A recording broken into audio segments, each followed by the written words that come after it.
Si la machine gouvernementale veut faire de nous l'instrument de l'injustice envers notre prochain, alors je vous le dis, enfreignez la loi. Que votre vie soit un contre-frottement pour stopper la machine. Il faut que je veille, en tout cas, à ne pas me prêter au mal que je condamne. Salut, c'est Cyril. Aujourd'hui, on va parler de désobéissance civile. Tu l'as vu, aujourd'hui, je vais te présenter le livre d'Henri David Thoreau, La désobéissance civile. Alors, ce livre fait suite à une petite aventure ou une mésaventure qui est arrivée à Henri David Thoreau. Eh bien, c'est tout simplement qu'en 1846, le philosophe Henri David Thoreau a été une nuit en prison parce qu'il a refusé de payer ses impôts pendant 6 ans. Parce que bien que légal, il refusait la loi qui justifiait l'esclavage parce qu'il trouvait cette loi injuste. Pareil pour une autre guerre soi-disant légitime et légale, c'était en même temps une guerre contre le Mexique qu'Henri David Thoreau trouvait injuste. Et donc, Henri David Thoreau refusait de donner de l'argent à un État qui pratiquait des lois injustes. Alors il n'est resté qu'une nuit en prison, il aurait pu rester plus longtemps, mais c'est tout simplement parce que contre son gré, sa tante a payé en fait ses impôts, et donc du coup c'est pour ça qu'il a fait qu'une nuit de prison. Mais il était vraiment déterminé, lui, au départ, à aller en prison, à y rester le temps qu'il faudrait, mais il ne voulait pas payer ses impôts parce qu'il refuse de donner de l'argent à un État qui pratique l'injustice. Et donc, quelques années plus tard, eh bien, il nous a pondu le fameux livre Désobéissance civile, où justement il va conceptualiser la désobéissance civile et expliquer pourquoi il a fait ce qu'il a fait et pourquoi il a refusé de payer ses impôts. Alors c'est un petit livre qui est super rafraîchissant parce qu'il secoue nos consciences et il pose des questions qui sont vraiment très intéressantes, comme le fait que, eh bien, est-ce qu'en démocratie, on doit attendre que tout le monde se soit rendu compte qu'une loi est injuste pour lui désobéir? Est-ce qu'on doit donner notre assentiment actif à notre État quand on n'est pas d'accord avec ce que notre État pratique? Est-ce qu'on doit continuer à donner de l'argent à un État quand cet État n'est, à nos yeux, pas légitime dans des actions qu'il fait, des actions importantes comme des guerres injustes, etc. Donc ça, c'est vraiment intéressant parce que Henri David Thoreau nous dit, voilà, en principe, il y a plein de gens qui sont contre la guerre, mais concrètement, qu'est-ce qu'ils font pour qu'il n'y ait pas de guerre? Qu'est-ce qu'ils font pour la paix? Eh bien, en réalité, pas grand-chose. Ils ne font que déplorer les guerres, ils ne font que déplorer le fait que leur État fait la guerre, mais concrètement, ils ne font rien.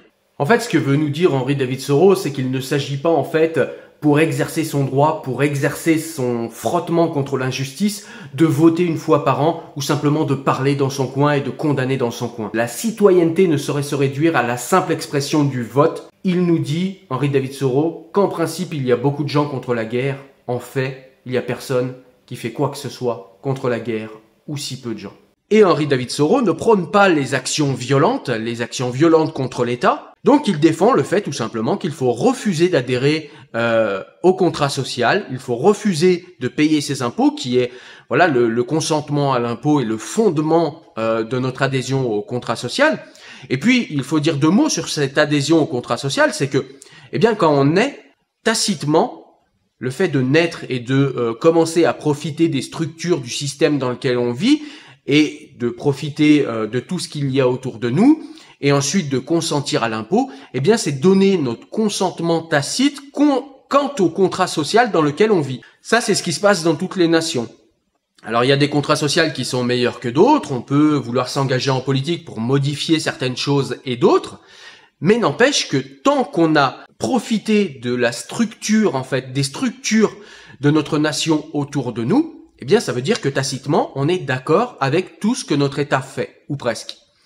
Et donc, du coup, ça, c'est le point de bascule, en fait, de Henri David Thoreau, c'est tout simplement que si on n'est pas d'accord avec ce que fait l'État et si on veut sortir du contrat social, eh bien, il faut commencer par ne plus payer ses impôts et ne plus profiter des structures étatiques qui sont autour de nous. C'est-à-dire qu'il faut véritablement sortir du contrat social.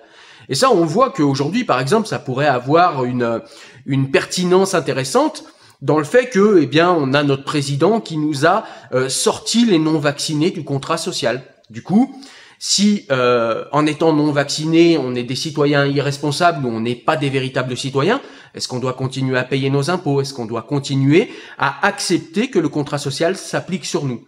Tout ça, je le répète, dans une attitude pacifique. Il ne s'agit pas de prôner une désobéissance violente, parce que on serait, quant à nous, injuste si on prônait une désobéissance violente. D'ailleurs, à travers les réflexions de ce livre, ce qui est intéressant de se dire, c'est que Eh bien, en fait, on l'oublie souvent, hein. On pense que dans les démocraties, nous avons des systèmes qui sont fondés en raison, qui sont fondamentalement justes. Mais en démocratie, ce qui est accepté, c'est la loi de la majorité, pas forcément la justice, pas forcément la pertinence, pas forcément la raison. C'est tout simplement la tyrannie de la masse, la tyrannie de la majorité. Voilà ce qu'est la démocratie.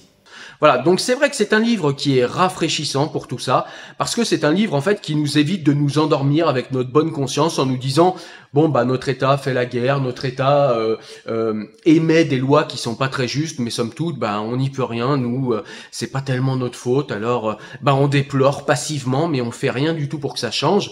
Et Henri David Thoreau nous dit bah voilà, sans être violent, eh bien vous avez des moyens de ne pas consentir au pacte social qui vous déplaît dans votre société et n'attendez pas en fait que quelqu'un le fasse à votre place. Étienne de la Boétie le dit, il n'y a pas besoin d'action violente et il n'y a pas besoin de défaire un tyran pour qu'il perde.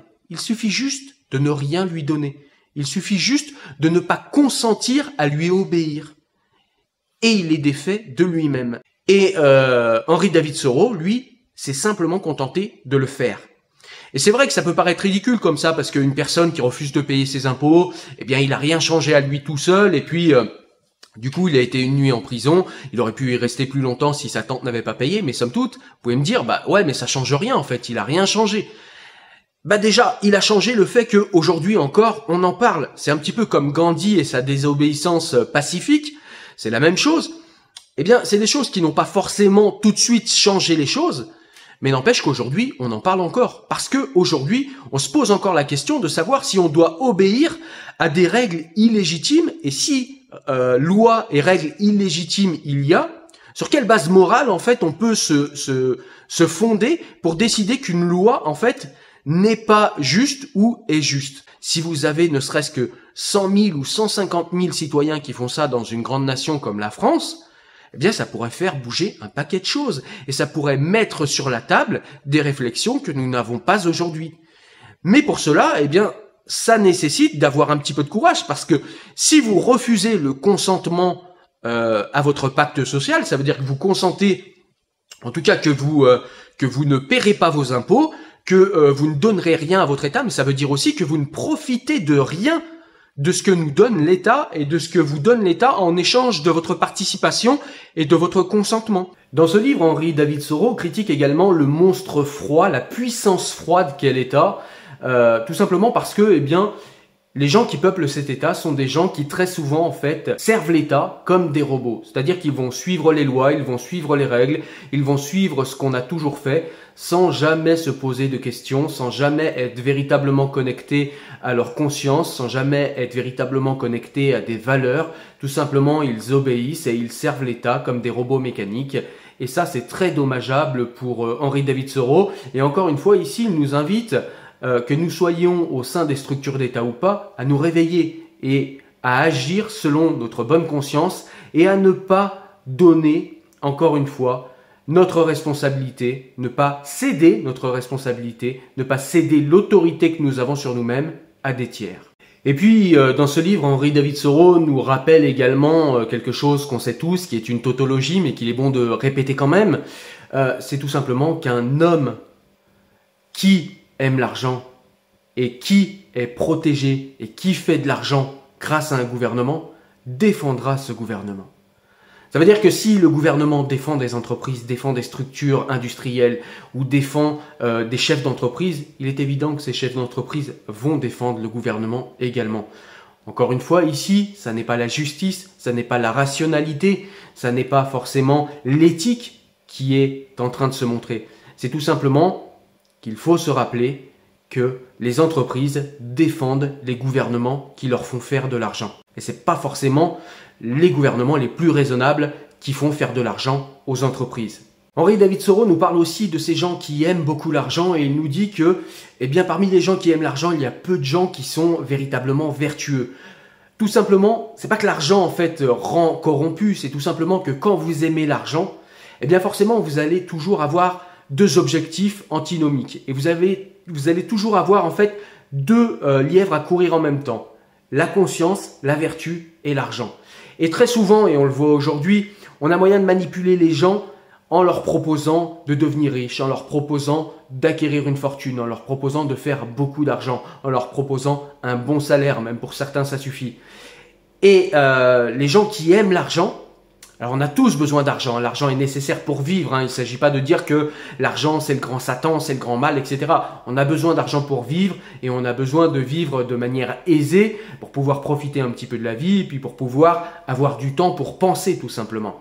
Il ne s'agit pas ici de dire que l'argent est mauvais, c'est pas ce que dit Henri David Thoreau dans son livre, mais il s'agit simplement voilà, d'avoir une méfiance envers les gens qui aiment trop l'argent, qui aiment beaucoup l'argent et qui prétendrait avoir de la vertu. Avoir les deux en même temps, c'est toujours compliqué. Celui qui aime beaucoup l'argent va toujours aller vers les situations, vers les principes, vers les arguments qui vont lui faire gagner de l'argent, qui vont lui faire grossir sa fortune, plutôt que vers les opinions, les principes, les positions qui vont lui faire acquérir tout simplement, ou lui faire défendre, lui imposer de défendre sa conscience, la justice et la vertu. Voilà, c'est toujours plus compliqué quand on a deux lièvres à courir de choisir entre l'un et l'autre. Et on le voit clairement aujourd'hui dans la société qui est la nôtre très souvent. On a beaucoup de gens, et pas seulement les gens qui ont beaucoup d'argent. Vous avez des gens, même smicards, qui parfois courent après l'argent toute leur vie. Et on voit bien que ce n'est pas les gens les plus vertueux. Ceci dit, il y a toujours des exceptions à la règle. Et il ne s'agit pas de dire ici que tous les gens qui ont de l'argent sont des pourris. C'est pas si simple. Voilà, donc je vais vous lire quelques citations comme d'habitude, et là les citations vont vraiment être intéressantes parce que, eh bien, vous allez voir, ça va vous lancer sur des réflexions pour combattre ce qui vous semble injuste et pour proposer ce qui vous semble plus juste. Et ça, c'est très inconfortable comme réflexion, mais c'est la réflexion que je vous propose aujourd'hui par les citations que je vais vous lire et par la présentation de ce livre. Allez, on est parti pour quelques citations, je vous rejoins après. Il y a bien peu de vertu dans l'action des masses humaines. Le jour où la majorité votera pour l'abolition de l'esclavage, ce sera soit par indifférence à l'égard de l'esclavage, soit pour la raison qu'il ne restera guère plus d'esclavage que leur vote puisse encore abolir. Ce seront eux, alors, les véritables esclaves. Seul peut hâter l'abolition de l'esclavage celui qui, par son vote, affirme sa propre liberté. En général, les hommes attendent souvent que la majorité consente à leur opinion. Si l'injustice est l'essence de la machine gouvernementale, et si cette dernière transforme les citoyens en ferments de la corruption, il est légal de freiner son cours. Le véritable obstacle devant tout changement réside dans ceux qui obéissent au gouvernement bien qu'ils désapprouvent ses mesures. Personne n'exige donc la dissolution de cette union paradoxale entre l'État et ses partisans. Ainsi, l'action de rompre cette relation doit se fonder sur la perception et l'accomplissement de ce qui est juste. De grand cœur, j'accepte la devise « Le gouvernement le meilleur est celui qui gouverne le moins ». Et j'aimerais l'avoir suivie de manière plus rapide et systématique. Poussée à son comble, elle revient à ceci, auquel je crois également. Le gouvernement le meilleur est celui qui ne gouverne pas du tout. Et lorsque les hommes y seront préparés, ce sera le genre de gouvernement qu'ils auront. Voilà, j'espère que vous avez aimé la présentation, j'espère que vous avez aimé les citations. Je vais faire un article sur le blog, je vous mets l'adresse ici et puis je vous laisserai aussi aller voir en description, je vous mettrai le lien. Mais je vous mettrai les citations, que vous puissiez aller les relire, les lire et les relire, voire les partager. Et puis je vous mets également cette vidéo où je vous résume le livre. À très bientôt pour une nouvelle vidéo.